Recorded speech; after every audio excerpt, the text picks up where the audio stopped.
All right, guys, next 8 measures, and boy, are there doozies. I should break them up 4 at a piece, but hey, this is the technical etude. We got to move, okay? So you have 2 sets of passages that are somewhat chromatic in nature, but then they're chromatic, then they kind of change a note a bit here, and then they're chromatic again, they change a note a bit here. So we're going to go ahead and play those really slowly, work those out, and make sure our articulation is where it needs to be. Now, let's talk about articulation throughout the entire piece. You have your slur 2 tongue 2s, and on the measure 2, I'm going back to measure 2.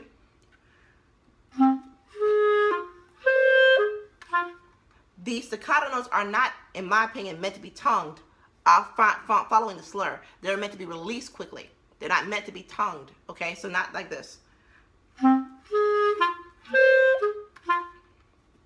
Again, my interpretation. Challenge me on it. Show me something different. I'll stand corrected if it's not correct, but that's how I'm interpreting those slurs to the staccato notes. All right?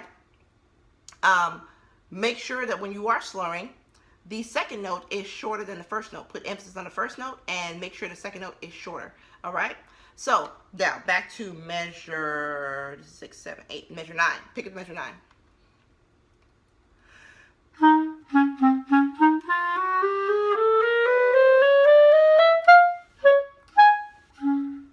All right, so we're going to start at piano, then we're going to crescendo into a forte, and then we're going to play that last E flat at a piano. All right, let's try it again.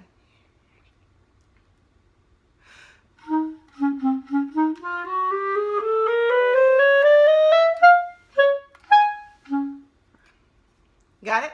Make sure when you're playing at measure 10, those 8 notes,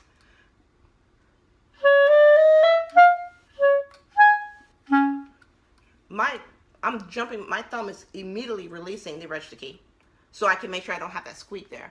And it's really important that you emphasize that, because at a faster tempo, you can forget, and it'll just mess you up for the next passage. And what you want to do is make sure you have key releases of your fingers so that there is no squeaking, no air escaping, and you are fresh and set up for the next intricate technical passage. Because as a judge, I'm listening for your ability to maneuver. It's like NASCAR and your those turns, man. It's like anybody can do the straightaway. Anybody can just mash the gas and do the straightaway. But when you have to go to those turns, you have different ways. You have to push the brake, and you have to make sure you keep your steering together. You know, why is it that we have more crashes at the turns than the straightaways, right? So I kind of see the technical etude as one of those NASCAR fast car races. You have to really focus on, whoa, oh, here we go.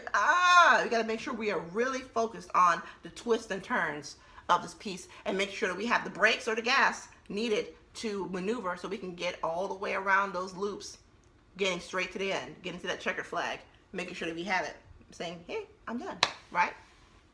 Okay, so measure 11.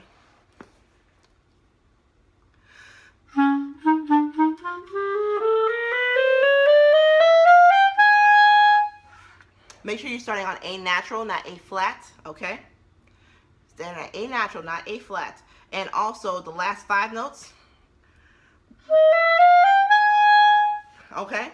It tricks us into going into B flat. We're in B flat major, okay? Up, we're in B major again. So it's that flicker of, are we in a different key? Yes, we're still in D minor, but are we in a different key? Like, you have to make sure you play as if you know that change is coming. So the judge knows, the student knows the difference between G minor and B flat major. Check. I like that. So let's look at that's 4 measures. Go back to pick up into 9.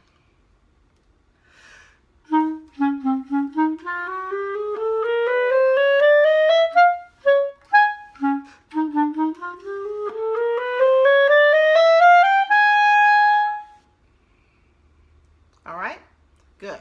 So let's go straight into pick up into that's 11, 12, 13. Pick up into 13. All right. So we'll start with measure 12 and then go into 13.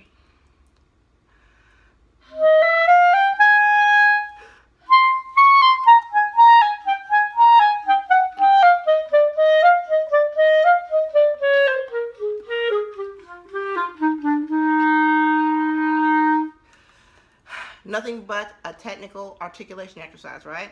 So let's talk about tongue in the upper register. Mrs. Biggins, how do you get your notes in the upper register to sound so clean, right?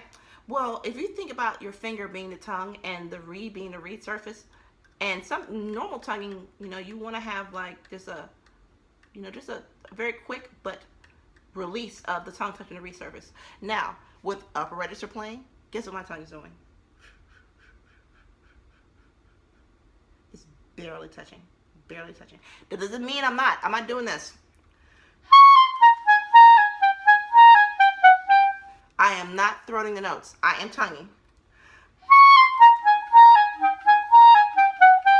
I am tonguing the notes. So don't get it twisted. I am not using my tongue. I am using my tongue, but it is very light. It's very light.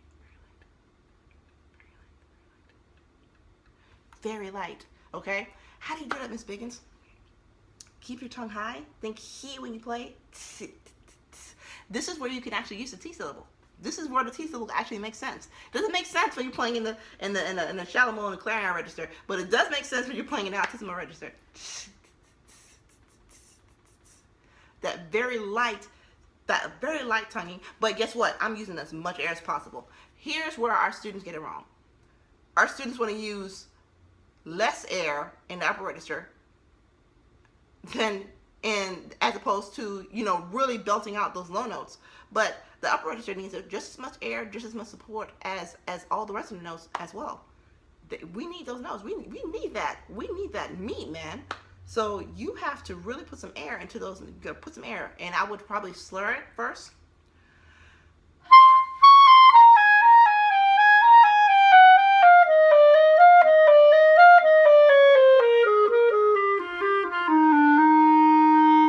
Then I would take one. I would tongue each group then.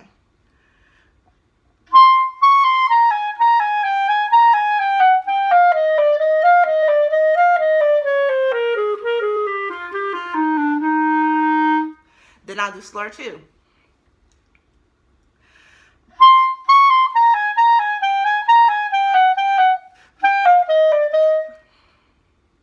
Then I would do slur 2.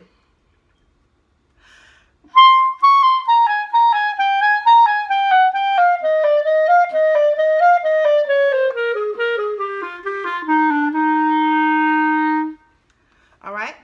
Then I would do slur 2, tongue 2 really slow.